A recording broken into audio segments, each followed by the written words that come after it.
తుంగతుర్తి కాంగ్రెస్ లో రేగిన ఆధిపత్య పోరుపై అబ్జర్వర్ జగ్గారెడ్డి కీలక వ్యాఖ్యలు చేశారు. తుంగతుర్తిలో స్క్రూటినీ కొనసాగుతోందన్నారు. రేపు పీసీసీ చీఫ్ కి నివేదిక ఇస్తానన్నారు జగ్గారెడ్డి. తుంగతుర్తిలో ఎవరిపైనా వేటు ఉండదన్నారు. ముందు ఎమ్మెల్యేకి ప్రాధాన్యం ఉంటుంది, తర్వాత ఎంపీకి, డీసీసీ అధ్యక్షుడికి ప్రాధాన్యం ఇస్తామన్నారు. చామల, సర్వోత్తం, డీసీసీ అభిప్రాయాలు తీసుకున్నామని, పాత కొత్త నేతల మధ్య పంచాయతీ సహజమేనన్నారు జగ్గారెడ్డి.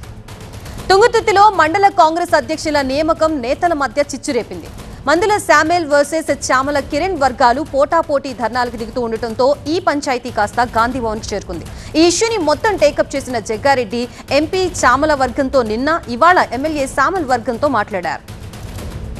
గాంధీభవన్లో అబ్జర్వర్ జగ్గారెడ్డితో తుంగతుర్తి నేత మందుల శామ్యుల్ భేటీ అయ్యారు. 9 మండలాల కాంగ్రెస్ అధ్యక్షులతో కలిసి వచ్చిన శామ్యుల్ ఎంపీ చామల కిరణ్ కుమార్ రెడ్డితో నడుస్తున్న వివాదంపై అబ్జర్వర్ కి వివరించారు. మండల అధ్యక్షుల నియామకం ఆపాలని ఎంపీ చామల వర్గం డిమాండ్ చేస్తుంటే ప్రస్తుత మండల అధ్యక్షుల్ని కొనసాగించాల్సిందేనని శామ్యుల్ స్పష్టం చేశారు. మరోవైపు నూతన్కల్ మండల అధ్యక్షుడిని ఎంపీ చామల నిబంధనలకు విరుద్ధంగా నియమించారని మందుల శామ్యుల్ ఆరోపించారు. సీనియర్లని కాదని కొత్తగా పార్టీలో చేరిన వారికి పదవులిచ్చారని ఎమ్మెల్యే మందుల శామ్యుల్పై అసంతృప్తి వ్యక్తం చేస్తున్న ఎంపీ చామల వర్గంతో అబ్జర్వర్ జగ్గారెడ్డి భేటీ అయ్యారు. ఇదే అంశానికి సంబంధించి మనకి పూర్తి అప్డేట్స్ అందించడానికి మా ప్రతినిధి ప్రభాకర్ సిద్ధంగా ఉన్నారు. ప్రభాకర్, తుంగతుర్తిలో నేతల మధ్య ఆధిపత్య పోరుకు సంబంధించి ఎప్పటిలోపు ఎండ్ కార్డ్ పడే అవకాశం ఉంది? పూర్తి డీటెయిల్స్ ఏంటి?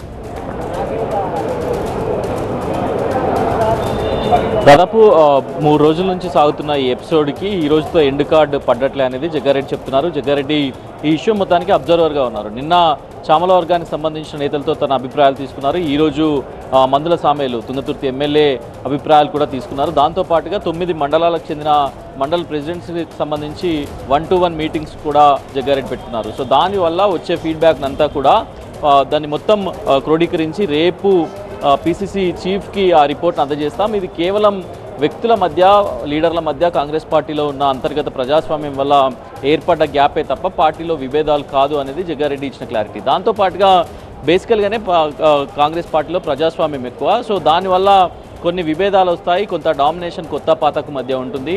పాత కాంగ్రెస్, కొత్త కాంగ్రెస్ కూడా ఇక్కడ ఉండే అవకాశం ఉంటుంది. కాబట్టి దానివల్ల ఇవన్నీ కూడా ఎస్కలేట్ అవుతున్నాయి అనేది జగ్గారెడ్డి చెప్తున్నారు. సో దానికి సంబంధించి దీని అంతటినీ మళ్ళీ స్టెబిలైజ్ చేసే ప్రయత్నం అయితే చేస్తున్నాం అనేది జగ్గారెడ్డి చెప్తున్నారు. ఇప్పటికే చామల భువనగిరి ఎంపీగా ఉన్న చామలతో మాట్లాడారు.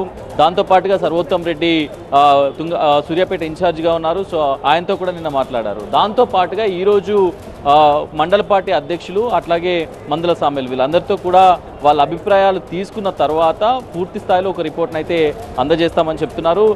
కాంగ్రెస్ పార్టీకి సంబంధించి ఇప్పటికే పీసీసీ చీఫ్ కూడా ఈ విషయంలో మందుల శామ్యుల్తో మాట్లాడారు. విభేదాలకు వెళ్ళొద్దు, ఎక్కడ కూడా విభేదాలు వచ్చిన దగ్గర సెటిల్ చేసుకోవాలనేది అయితే చెప్పారు. ఈరోజు సుదీర్ఘంగా మీటింగ్ కొనసాగుతుంది. దాదాపు 11 గంటలకు స్టార్ట్ అయిన మీటింగ్ ఇప్పటివరకు కూడా ఇంకా కంటిన్యూ అవుతూనే ఉంది. మరొక 2-3 గంటలు పట్టే అవకాశం ఉంది. ఈరోజు పూర్తి స్థాయిలో దీన్ని ఎండప్ చేసి రేపటికి రిపోర్టు పీసీసీ చీఫ్కి ఇవ్వాలనేది అయితే జగ్గారెడ్డి చెప్తున్నారు. అటు నిన్న చామల అనుచరులు కూడా గాంధీభవన్కి వచ్చారు. ఈరోజు మందుల శామ్యుల్ అనుచరులు కూడా గాంధీభవన్కి చేరుకున్నారు. సో కార్యకర్తలు, నాయకులు అట్లాగే అనుచరులు వీళ్ళందరూ కూడా గాంధీభవన్ నిండిపోయింది. ఈ రోజు కూడా ఇంతకుముందు జగ్గారెడ్డి మాట్లాడుతూ కూడా అదే చెప్పారు.